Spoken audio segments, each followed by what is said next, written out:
A year ago, April 22nd of 2008, it was a glorious, beautiful first day of spring, and I believe that day there was 3 motorcycle accidents that day. Joshua was traveling east on 17th Street in Stone. They were having the designer show house, and there was quite a bit of traffic and everything, and he was going down the street doing his things. In fact, he was doing a project for me. And as he was going down the street, unfortunately, someone missed a stop sign and went into the pathway of 17th Street, and Joshua was hit by a big truck.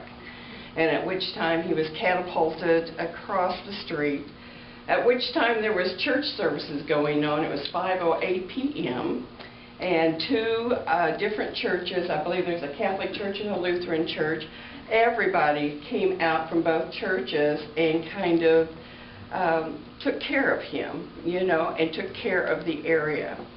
At which time I was called at 5:08 p.m. By the young lady that he was dating at that time. She was following him in another vehicle and saw the whole accident. His cell phone was, of course, broken apart and everything. She didn't know what to do. She did put it together and called me. At which time, you know, she said that he was going to Stormont Vail. I do know that Stormont offers more trauma, so I knew there was more problems that's probably going to be there. Then she said he's not breathing. So I have one of my best friends, Pat Howe, drove me here. I'm working in Lawrence right now, and she drove me here, and I tell you, it was like 7.5 minutes getting here. But we arrived very fast. Joshua, of course, was transferred immediately to Stormont Vail Hospital. When I walked in, of course, I was distressed, and of course, being a nurse myself, I think I can help others better than they can do it, okay? But being a mother, I had to separate myself from that, because when you see yourself and you see your child or your loved one, your dad, your mom, it is a different scenario. When I walked through the doors, I saw Dr. Parks immediately. My son was laying on the gurney. Apparently, he only had arrived 5 minutes before I arrived here.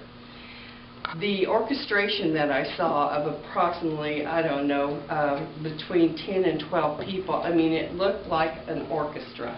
When people were doing this, the respiratory therapist, the trauma surgeon was doing this, the laboratory person, the IV people, I mean, it was just very orchestrated.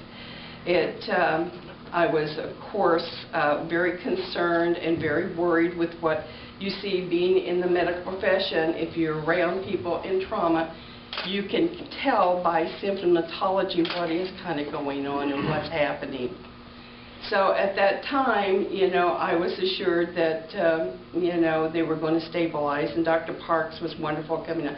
One thing I have to say is that being a mother, being a healthcare provider, the trauma unit kept me informed all the time and treated me as maybe a patient too, but an integral part of the care of my child.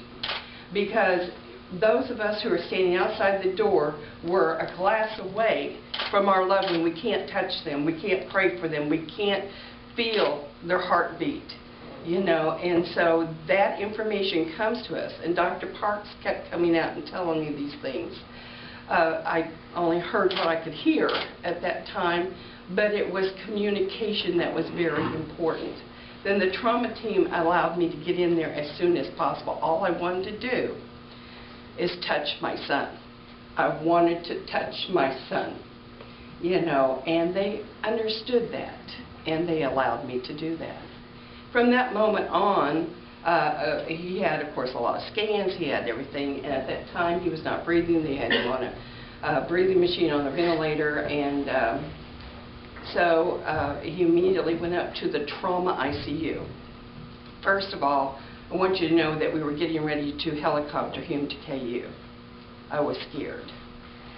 Now, KU is a wonderful academia place. It is fabulous. But if you have no support there, if you have no family, no friends, and you're totally alienated, it's very frightening. All I wanted was care for my son. So at which time I didn't know that Stormont had this wonderful trauma-trained, skilled team. But I was seeing all these wonderful things happening, and I was very calm. So Dr. Parks came out and said, no, we're going to keep him here. It really, made me feel better. So we went to the trauma ICU, and immediately everybody was swarming around. Dr. Wills was there immediately, put the shunt in his head. Everything was going. It was wonderful. Not one person pushed me aside. Not one person moved. I did step back, but, again, this is your loved one. As long as I'm not interfering with his care, I wanted to be there, just for those last moments or whatever I needed to be. And so I sat with him at 4 o'clock in the morning that first night. He had probably every machine that you can imagine, every medication, everything going. He was being ventilated. He was being supported by medications, you name it. He was flaccid on his left side like he had a stroke. We didn't know if he was going to recover. 4 a.m., they lost his blood pressure. I was sitting next to him and held his shoulder, and I felt his life leave his body. When I turned around to the nurse, and the nurse was right there, I said, something's happening. She immediately jumped and took care of it. In 90 seconds, he had no blood pressure. But within another 10 seconds, it was already restored. So, the fast pace, the talents, the expertise. I've been certified in emergency medicine and critical care for years, but I can't keep up with these young people. I'm too old. I'm in a different area now. But the physicians, the different people that were the ancillary people, it was incredible to see. And it really is very orchestrated, and they're very talented with the skills. I was very pleased to live in a community that took wonderful care of my son. Being in that coma for 40 days and 40 nights was not an easy thing. But they took care of the staff, the doctors, everybody took care of my 88-year-old mother. Just a wee bit of lady. Took care of my sister, my brothers, my friends. Joshua had the night of his accident over 40 to 50 people in the emergency room, his friends. These are young people. They're very influenced with the care of how their friend is being cared for. They camped out and took over the ICU room, I'm sorry to say. But I can't tell you my appreciation, my professional appreciation, my thank you of the team that you have developed, that you have initiated here for our community.